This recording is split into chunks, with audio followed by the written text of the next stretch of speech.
Selamat petang, salam sejahtera. Terima kasih kerana bersama dengan saya di Nazilin Unity Channel. Dipetik daripada Harapan Daily, akhirnya dipaparkan dalam video sisipan kali ini antara kompilasi PAS kalah saman fitnah, jumlah bayaran keseluruhan ganti rugi ialah RM RM2.080.150. Saudara-saudara sekalian, jumlah bayaran ganti rugi sebanyak 2 juta ringgit ini bagi kami sebagai penalisis politik adalah satu kerugian dan pembaziran semata-mata. Bayangkan uang 2 juta ringgit ini kalau disalurkan untuk membantu mana-mana pihak pastinya memberikan kesan dan impak yang besar. Tetapi oleh kerana berlakunya kekalahan fitnah ini, mereka yang telah kalah dipaksa atau terpaksa membayar ganti rugi tersebut. Dengan tajuk daripada Harapan Daily, lebay PAS buka mulut saja fitnah, ramai sokong Mujahid saman dusuki RM 1 juta ringgit.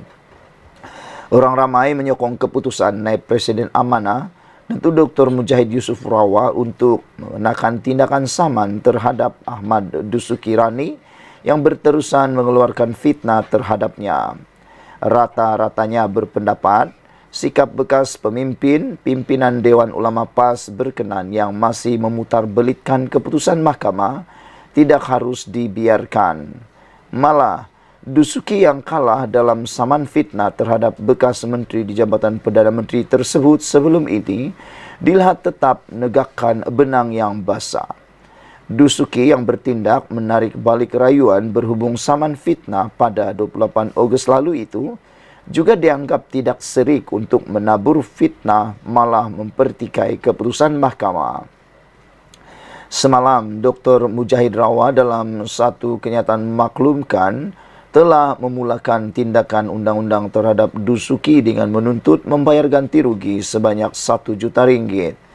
Beliau juga menegaskan tindakan undang-undang itu dibuat selepas mendapati Dusuki mengeluarkan kenyataan-kenyataan yang mempunyai unsur penghinaan kepada mahkamah.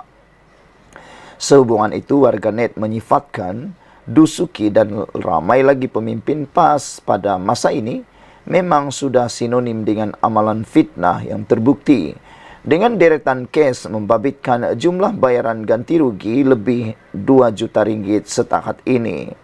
Malah, pereka grafik dan aktivis terkenal Fahmi Reza bulan lalu melalui karya parodinya menganugerahi Dusuki dengan gelaran pencipta fitnah popular tahun ini. Dah kala pun masih ego, tak sedar diri, bukan nak minta maaf tapi masih nak tegakkan benang yang basah. Kenapa pemimpin PAS sekarang banyak sangat memfitnah?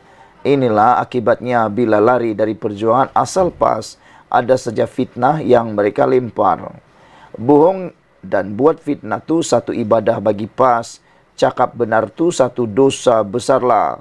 Saman segera jangan biarkan pemfitnah bertopengkan kopiah ini. Demikian antara komentar warganet di media sosial. Dalam masa sama, pengundi Perikatan Nasional PN juga diharap celik akal dalam menolak pemimpin yang bukannya memberikan keutamaan terhadap keperluan dan kebajikan rakyat, sebaliknya sibuk menjaga politik fitnah. Pengundi PN takkanlah tak boleh nampak semua ni. Dan kalah saman pun tetap fitnah lagi. Sampai bila nak undi PN soal pengguna Facebook, Parandep Singh. Saudara-saudara sekalian, di dalam paparan ini, kita jelas melihat beberapa kekalahan pemimpin PAS yang membabitkan sehingga 2 juta ringgit Malaysia. Sekian dulu untuk kali ini. Jangan lupa tinggalkan komen anda. Sila tekan butang subscribe. Malaysia kita punya, kita jaga sama-sama cintai Malaysia ku. Bye-bye. Selamat petang, salam sejahtera. Terima kasih kerana bersama dengan saya di Nazilin Unity Channel. Ini satu keputusan yang kita tunggu-tunggu daripada Ketua Polis Negara membabitkan Presiden PAS iaitu Hadi Awang. Baru-baru ini Hadi Awang telah pun disiasat berkaitan atau terkait dengan isu kes 3R, membabitkan Raja-Raja Melayu, bangsa dan agama.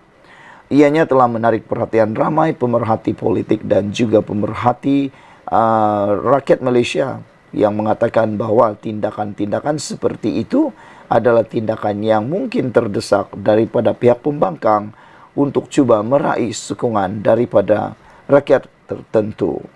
Akhirnya, Ketua Polis Negara memuktamadkan bahawa kertas siasatan kes 3R Hadi kini di Pejabat Peguam Negara. Makna kata, kes ini telah pun dipanjangkan kepada Pejabat Peguam Negara. Terpulang, sama ada Pejabat Peguam Negara mahu membuat sesuatu ataupun tidak. Polis Diraja Malaysia, PDRM hari ini menyerahkan kertas siasatan terhadap Presiden PAS Abdul Hadi Awang kepada Pejabat Peguam Negara berhubung kenyataannya yang didakwa mempertikai kuasa lembaga pengampunan dalam ceramah di Muar, Johor baru-baru ini.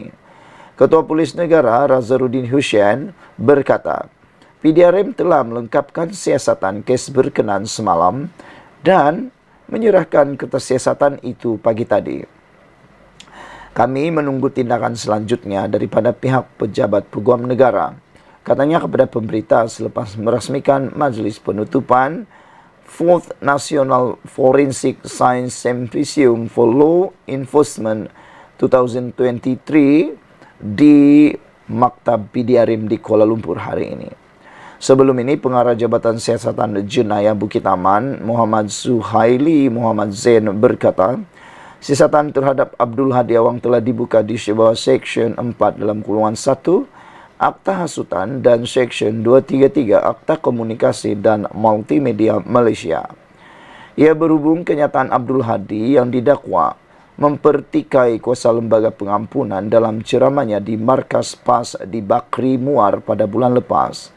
Sementara itu, berhubung siasatan terhadap bekas Perdana Menteri Dr. Mahathir Mohamad, berikutan kenyataannya yang dikatakan menghina institusi diraja, Razaruddin berkata, kertas siasatan itu juga telah diserahkan kepada Pejabat Peguam Negara pada Selasa lepas. Mahathir dikatakan membuat kenyataan berkecenderungan menghasut bagi mendatangkan penghinaan atau membangkitkan perasaan tidak setia terhadap institusi diraja yang disiarkan MG News pada 6 Jun. Jerat tak lupa pelanduk.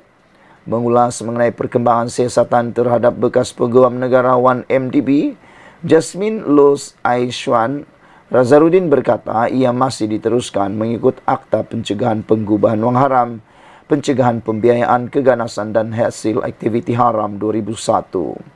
Selain itu, Razaruddin berkata kertas siasatan terhadap Lu yang disiasat mengikut Seksyen 409 Kanun Keseksaan kerana pecah amanah telah diserahkan kepada Pejabat Peguam Negara pada Ogos lepas.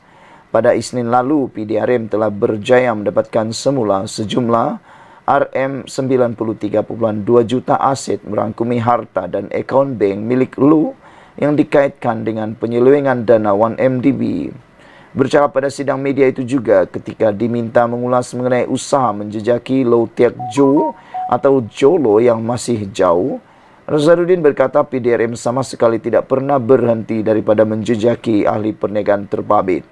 Seperti saya beritahu sebelum ini, Jerat tidak pernah lupakan pelanduk. Ia sama juga seperti Jasmine Low. Orang tidak bertanya mengenai keberadaannya sebelum ini, tetapi polis berjaya membawa balik ke beliau, katanya. Dalam perkembangan berasingan, Razaruddin mengesahkan PDRM akan mengambil keterangan pengerusi Perikatan Nasional PN Muhyiddin Yassin pada Selasa depan berhubung isu fatwa politik yang dikeluarkannya. Muhyiddin sewaktu berkempen pada pilihan raya kecil PRK Parlimen Pulai Johor baru-baru ini didakwa mengeluarkan kenyataan yang bersifat menyifatkan tindakan mengundi bekas Speaker Dewan Undangan Negeri Dun Johor, Suhaizat Kayat sebagai haram. Sekian dulu untuk kali ini. Jangan lupa tinggalkan komen anda, tekan butang subscribe. Kita jumpa lagi. Bye-bye.